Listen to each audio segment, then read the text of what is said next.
everyone, welcome back to my channel. Today I'm going to be doing a video which has been very highly requested on this channel as well as on my daily vlogging channel as well, and that is my planner and weekly schedule. So a couple of years ago I actually did a video on my planner on my daily vlogging channel, and while I'm still using the same basic planner, things have changed a little bit. My schedule has definitely gotten a lot more busy these days, so there is a lot more that's going into my planner. I've also created like a full-on written weekly schedule this year, which if I would have told myself about a year ago, I would have thought I was crazy, because it is a very hour by hour regimented schedule.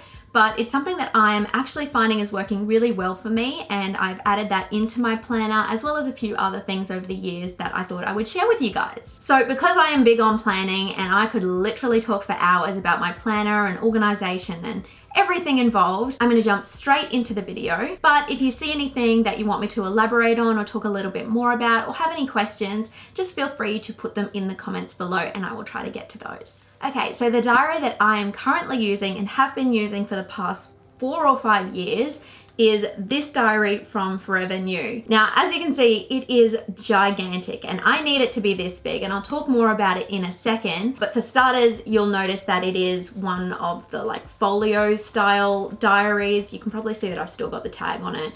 I don't know why I haven't removed it yet. So it is a folio style diary, and I've always gone for this style of diary just because I like the look of them. I think they look stylish and they keep all of my notes and everything really safe. So I'm probably going to continue to use this style for the foreseeable future because I really do just love them. Now, I think I did mention in one of my videos late last year that I was looking for a new one. Every year Forever New brings out a new diary or a series of new diaries. So they have ones ranging from this size right down to like an A5 smaller size, if that's the kind of thing you're looking for. And this year they didn't have a huge range of colors for the larger size, and I have always been someone to be drawn to like just something that was a bit lighter in color, and they didn't have that in the larger diaries this year. So I was tossing up whether or not I should get this exact one again.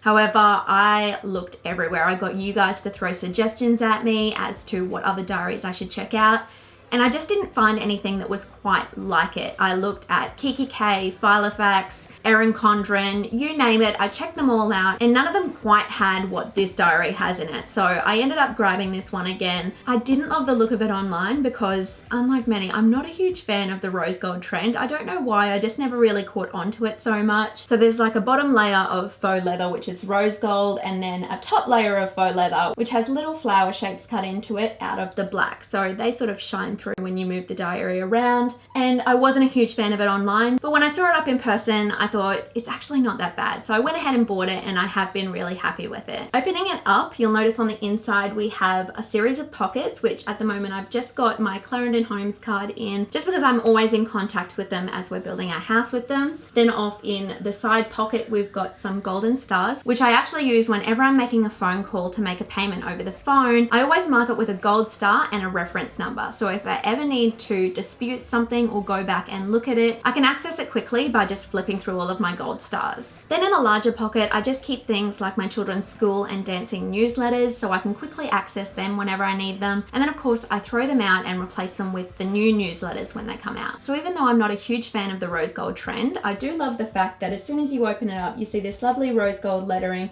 It's just very sweet and simplistic. And then throughout the diary there's various pages which have really cute little quotes and sayings on them, which although they're not 100% necessary in a diary, I just like them. I think they add a cute touch. Also in the beginning of the planner you've got things like school terms and public holidays, which obviously being a school parent is something which comes really in handy for me. And then you move through to the actual day-to-day diary. So one of the reasons why I struggled to find another diary which had all of the things that this particular diary had in it is because it has an entire page per day. And because a lot of other diaries are much smaller, I really did struggle to find something that gave me an entire page, and a large page at that, for each day. This is something which has been so important to me up until now because I will literally put anything and everything in my diary, from brushing my teeth to doing my hair to dressing the kids to doing their hair. Like, I put everything in there. And the reason why I do that is because sometimes mum brain just gets to me, and I'll forget to do the tiniest little things while I'm rushing around doing our morning or afternoon routines. So having it in my diary so I don't forget ensures that I'm going to make sure that I'm getting everything done. Now that I do have a full weekly schedule set out, it does mean that I have to put less things in my day-to-day planner. But because my schedule is quite flexible, even though it doesn't look that way, it's quite flexible. So if things do change or I need to add in appointments or anything like that, I can pop them in this section, and I'm finding that it is still filling up quite quick. So having a diary this large is still something that I definitely need. Now, a few things that I don't love about the diary is that towards the back, they do have like an address section, but they don't have a notes section, and a few of the older models had a section in the back where I could write down notes. That's something that I still really need, and for some reason they haven't added it in this year. I'm gonna go ahead and guess that it is because they have a reminder section down the very bottom of each page and a to-do list. I've always used the main section for my to-do list because there are so many things that I need to get done in the day. But I'm guessing that they're suggesting you write all of your notes up on the top section and then your little tiny mini to-do list down the bottom. Another little thing which I wouldn't mind is a little zip up pocket somewhere in the diary, maybe towards the back, where I could put things like receipts and invoices, just so I know that they're definitely not going to fall out when I'm out and about. And I would really, really love if Forever New could make replacement sheets every year, because they haven't done that so far. And to me, that doesn't make a huge amount of sense. When I first bought this diary back in 2012, I believe it was, or 2011, the front leatherette cover was like a gorgeous blush pink color. And I loved it so much that I just wanted to buy the replacement sheets, but they don't do that, being a fashion store, not an accessories or diary store. So if they did manage to produce replacement sheets at some point, I would be ever so thankful, because I could stop buying these big chunky diaries every year and just take out the old sheets and replace them with new fresh ones. That being said, it is still an excellent diary, and I will continue to buy it until I come across something which